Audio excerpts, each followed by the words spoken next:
Welcome back. We're still talking acid-base reactions. So now we want to look at some examples of reactions between acids and bases with the understanding of how acids behave in terms of being proton donors. But also this is based on the theory that we've discussed, which is the Bronsted-Lowry, but as well as the Arrhenius. Right. So having said that, we are going to look at the types of reactions, but of particular interest to us are the acid-base reactions. It says here neutralization, but this is just but one of them.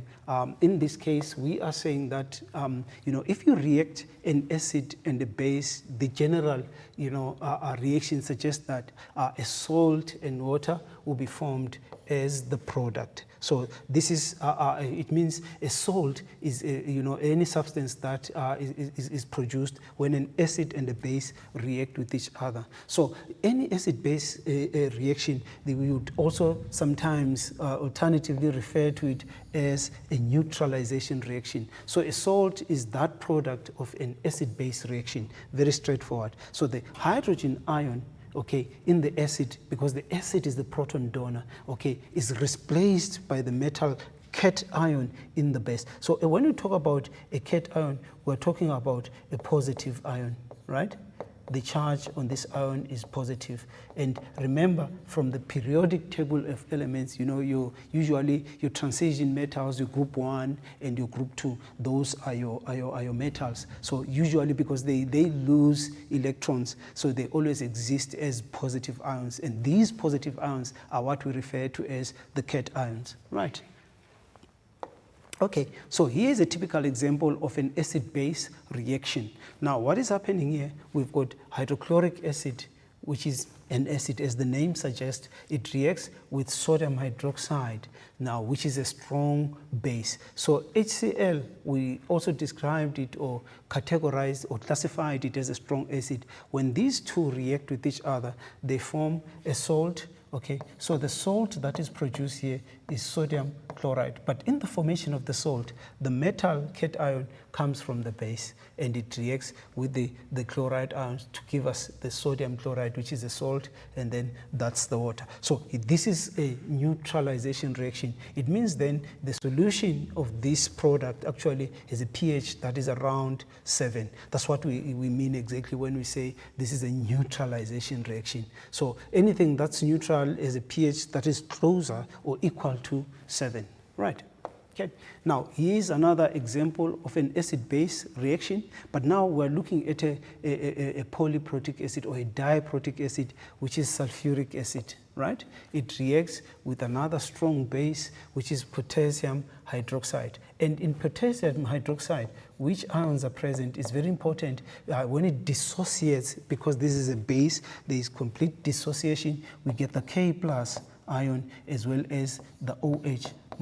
So according to the theory, a base is a substance that produces hydroxide ions in solution. This is according to Arrhenius. So if we break down this ionic substance and it dissociates completely in water, it gives us these two. So it is this cation that is of interest to us in terms of the formation of the salt in this reaction. So all acid-base reactions, they produce salt and water. So if we were to break down this salt, you'd understand that we've got the K+ and then the sulfate ion, which is the SO4 2-. Now remember, chemical formula plays a vital role in terms of the naming, right? So hence the formula is K2SO4, right? So that's how we derive. So that's our cation and that's our anion. And then one of the byproducts there is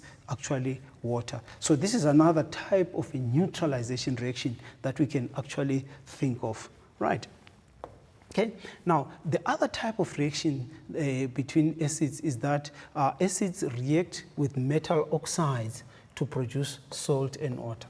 So there's something that's common about the acid-base reaction. If you react an acid and a base, a salt is formed, okay? But the other way in which a salt can actually be formed is when an acid reacts with a metal oxide. So once that happens, there's also a formation of salt. So the general equation is what is of interest to us to actually predict what will be formed in that type of a reaction, right? So we've got a sulfuric acid as an example of an acid, and then we've got lithium oxide as a metal oxide that we want to use as an example. But remember, in this metal oxide, what do we have?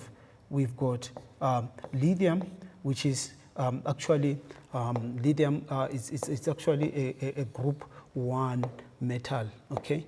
So if we are to break that down, we've got lithium plus as the cation, and then the N ion is O2 minus, which gives us that chemical formula. Okay, so that's what we need to understand before we even predict the molecular formula of the salt that is going to be formed. So this this hydrochloric acid is actually a diprotic acid. So if it is a proton donor, it means it ionizes completely, because one of the things that we identified in as far as the properties of sulfuric acid is that sulfuric acid is actually a strong acid. Okay, so if a metal oxide reacts with an acid, we still get salt and water.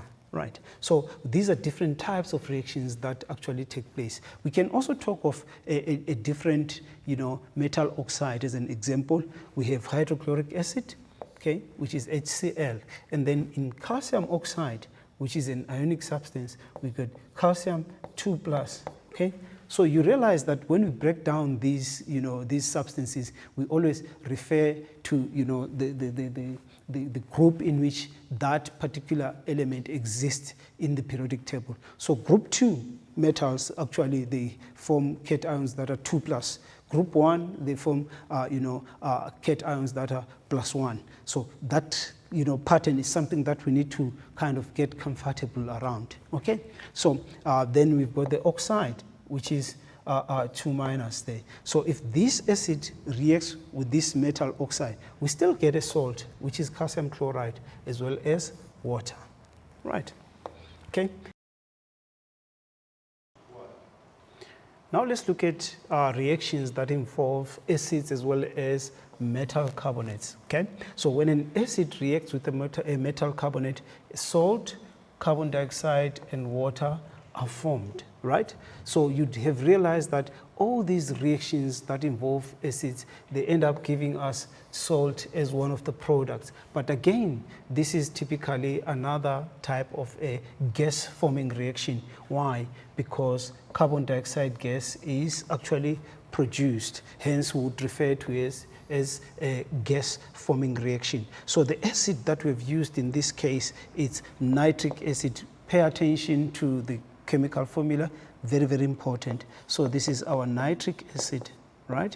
Which is one of the strong acids. And when we talk about strong acids, what are we talking about? We are referring to substances that ionize completely, okay? But remember, an acid as a substance, according to the Bronsted-Lowry theory, is that type of a substance that actually produces hydronium ions in solution. So the pH value of a strong acid was actually closer to 1, because it's a strong acid, because there is complete ionization. So that's the key thing about that. So in this gas-forming reaction, we've used magnesium carbonate as an example. Again, in terms of chemical formula, we have got magnesium, which is a group 2 metal. So this takes us way back into our periodic table of elements, okay? And then the carbonate ion, CO3, 2-, it's a polyatomic ion. So in this case, the magnesium will then react